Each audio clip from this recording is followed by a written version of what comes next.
ইনশাআল্লাহ আল্লাহর নবীর এই কোরআনের ঘরটাকে ইনশাআল্লাহ আমরা সুন্দর করার চেষ্টা করার নিয়তে কে আছেন এরকম কেউ আছেন বিসমিল্লাহ করে 10,000 টাকা দেনেওয়ালা আল্লাহর কোন বান্দারা আছেন এখানে দেখা যায় আছে কিন্তু দিবে যে ইনশাআল্লাহ একটু ভাবনা চিন্তা অনেক কিছু তো থাকে টাকাটা স্বাভাবিক তবে আমার অনুরোধ থাকবে আপনি বিসমিল্লাহ করে শুরু করেন আপনার দেখায় পর যারা দিবে সকলের যদি দেওয়ার ভিতরে নিয়তটা সহি হয়ে যায় আপনার আমল নামায় ওই সওয়াব ইনশাআল্লাহ যোগ হতে থাকবে আছেন এরকম মাশাআল্লাহ সকলেই বলে মনের আনন্দে আল্লাহর শুকর আদায় করি উচ্চ আওয়াজে জবান খুলে বলি আলহামদুলিল্লাহ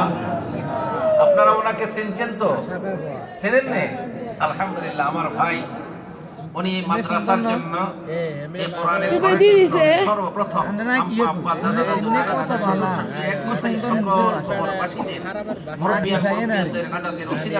উনি সর্বপ্রথম দিবেন 5,000 টাকা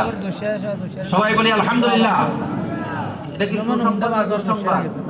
সুসংবাদ শুনলে কি করতে হয় উচ্চ আওয়াজে মনের আনন্দে সকলে আওয়াজ দিয়ে বলি আলহামদুলিল্লাহ নারায়ে তাকবীর আল্লাহুম্মা আমিন আল্লাহুম্মা আমিন মাবুদ বাড়ির নামটা জানেন ও আজকে মাশাআল্লাহ আলহামদুলিল্লাহ আল্লাহ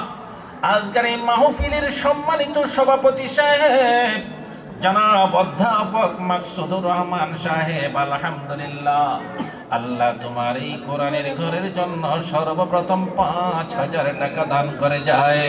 আল্লাহ দয়া করে তুমি কবুল করিও আম্মা আব্বার জীবনের গুনাহগুলো maaf করে দিও আল্লাহ দাদা দাদু নানা নানুর জীবনের গুনাহ maaf করে দিও আল্লাহ তোমার এই বান্দা দ্বীনের খেদমতে এগিয়ে এসেছে আল্লাহ দয়া করে তোমার রহমতের দরজাটা তোমার তার জন্য খুলে দিও আল্লাহ তার সর্বপ্রথমই দানের উসিলায় যত ভাইরা যত বোনেরা দান করবেন আল্লাহ দয়া করে সকলের দান তুমি কবুল করে নিও বলি আমিন মাশাআল্লাহ এরপরে কে আছেন এরপরে আল্লাহর কোন বান্দা আছেন যে মাফি এই টাকা নিচ্ছে কি এটা না এটা